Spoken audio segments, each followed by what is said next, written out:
You're probably wondering why are we starting this talk with these dolphin sounds. Let me explain. Surprisingly, dolphins are our colleagues in the art of learning. Their way of communication is truly fascinating. And these creatures don't just make sounds, they infuse each whistle with shades of meaning, making every signal unique. Their way of communication is truly fascinating, as I said, and it's not just ocean noise. It's their way of saying, I'm here, I'm close. Just like that, throughout their lives, dolphins are engaged in a constant learning process, constant self-discovery. And we, humans, are just like that, navigating the world that shifts in a constantly changing world. Today, I want to explore the answer through an acronym called LEARN. L stands for lifelong curiosity, lifelong learning. Have you ever tried to get a teenager excited about lifelong learning? I recently told my daughter Aisha that learning never stops, even after school. And she gave me a look only a teenager can and said, Dad, that sounds awful. Honestly, I get it. Lifelong learning sounds overwhelming. It's like an endless homework assignment that you have to do on a daily basis. Well, what if we looked at lifelong learning from a different perspective? Lifelong learning can be something that we can grow from and discover new things and learn. L stands for lifelong curiosity. Curiosity starts everything that's connected with learning. Did you know that dolphins sleep with one eye open all the time? Well, it's because they adapt to ever-changing ocean every second. So that's what lifelong learning is like. It's about staying open, ready to explore, and discover new things all the time. When I was 10 years old, I didn't know a word in English. And one day, my parents gave me a cassette tape of some English songs. And I couldn't understand any of the lyrics, but I sang the song because I really liked them, and I mimicked every sound. That's how my curiosity to English language has started, and that led me to a life-changing experience of exploring English throughout my life, and that is my career these days.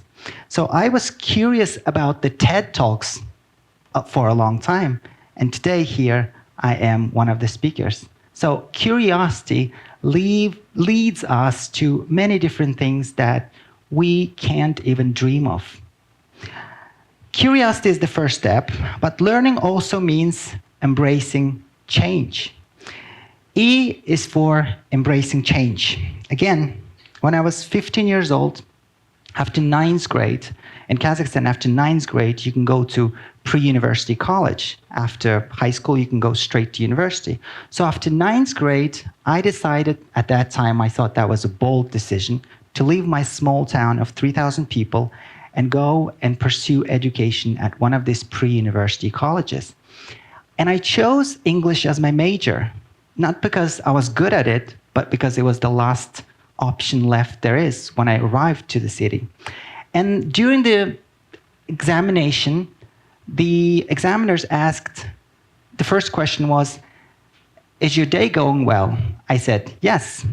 The second question was, what is your name? I said, yes. The third question was, where are you from? And again, I confidently said, yes, because that was the only word in English that I knew. The examiners were baffled. They said, why did you even come to enter this particular college? And I said something of, well, I'm here to learn. Give me a chance. And they actually did give me that chance. They gave me a scholarship, and I studied for free. And that embracing of change, going to a new city, starting this new journey of English language, this embracing change have changed my life. Now, the next thing is, living in this new city, going to this new college, all these new challenges have led me to this next letter, A, adapting yourself. Bernard Shaw once said, a reasonable man tries to adapt himself to the world. Unreasonable man adapts the world to himself. So just like that, let me be honest, adapting is really hard.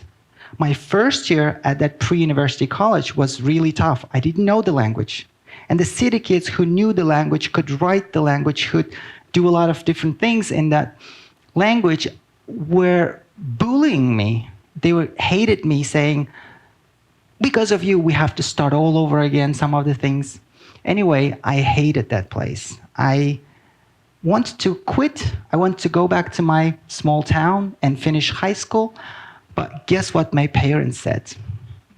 They said, what would the neighbors say? What would people say?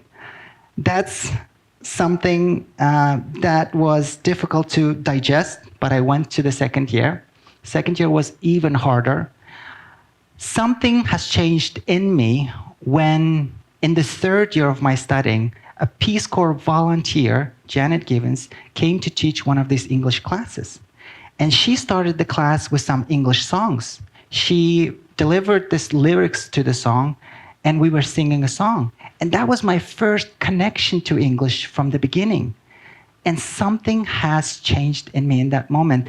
That spark that I had from the beginning reignited. And from then on, I joined all the English clubs I could possibly find. I went into this music club, English reading club, English movie clubs. And by the time I graduated, I was one of the top students in that class. And adapting oneself here is not about avoiding challenges. It's about finding your way of coping, your way of growing through these challenges yourself. Next, one of the things all of my teachers, those Peace Corps volunteer teachers, taught me as well is resilience in life. Resilience is the invisible strength that carries us through the life's toughest moments. Think of the dolphin again. Dolphins doesn't swim in a straight line. They dive, they twist, they leap whenever there's a challenge in the ocean. Just like that, that's the kind of resilience we need in our life. To dive deeper when the waters get rough, and to leap higher when we catch a break. Resilience have given me so many different opportunities in life. Later on, when I was 20 years old, I went to the States to work as a camp counselor, and I went to visit my teachers, my mentors, those who were Peace Corps volunteers before, and so many different other things. I visited my teacher for her 60th birthday, and recently, last year, I was a visiting scholar at the University of Illinois, and I visited her already for her 75th birthday. While going from Illinois to Vermont through New York,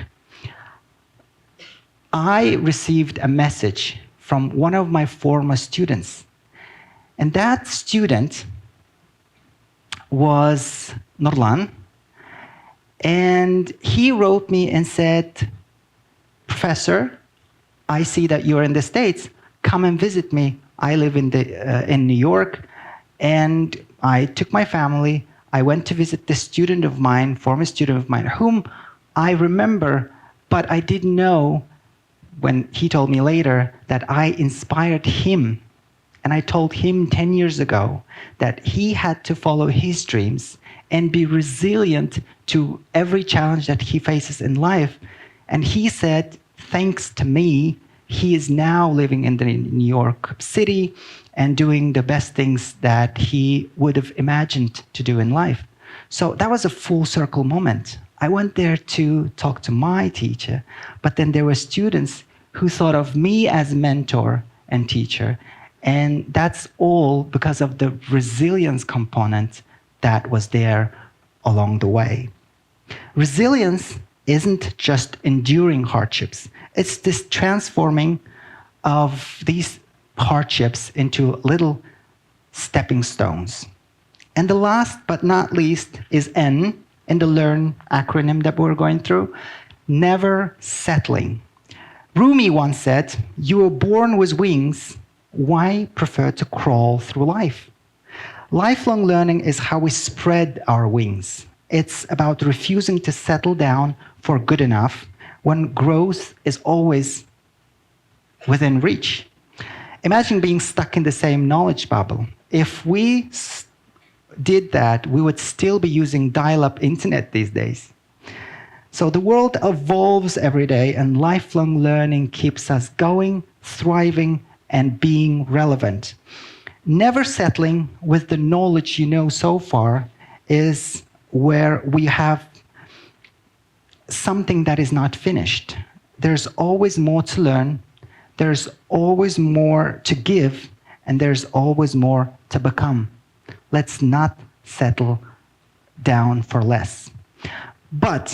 So this is the LEARN acronym I was talking about. The next time somebody tells you that lifelong learning is awful, as my daughter said to me once, think of the dolphins again. Lifelong learning isn't about perfection. It's about motion, going forward, adaptation. It's about choosing to learn every single day. But before I go, I want to do this quick exercise that I do with my students when they come to university on their first day. Did you know that English alphabet is the magical alphabet of the world? Let me explain. Every letter in English alphabet has a number to it. A is number 1, B is number 2, C is number 3, and so on and so forth. Now, before we go, I'm going to teach you 3 words. Word number 1 is knowledge. What is knowledge anyway? I always ask this my students, and they give me tens of different answers. And my answer is this.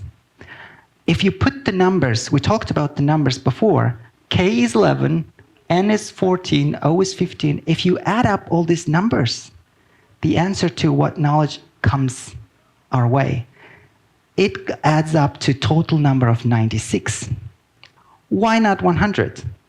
Because knowledge cannot ever be 100%.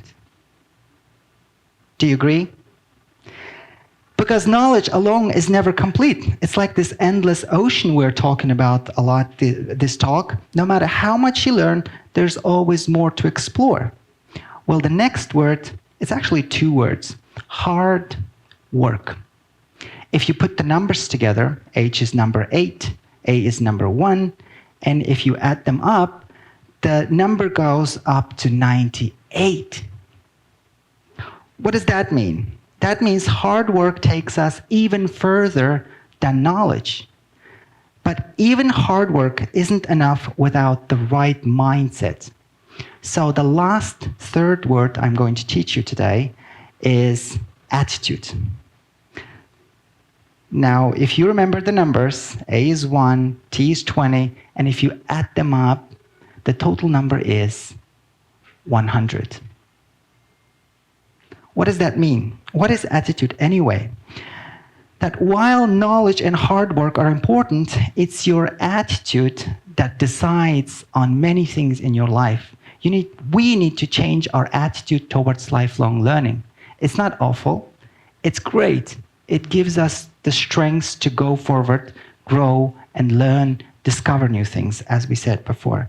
So as you leave here today, remember this. Lifelong learning is not a task. It's a way of navigating our life, our daily life. As you dive into your ocean of possibilities, ask yourselves, how will you keep learning? How will you adapt to the tides of change? And most importantly, how will you make your journey one of growth and discovery?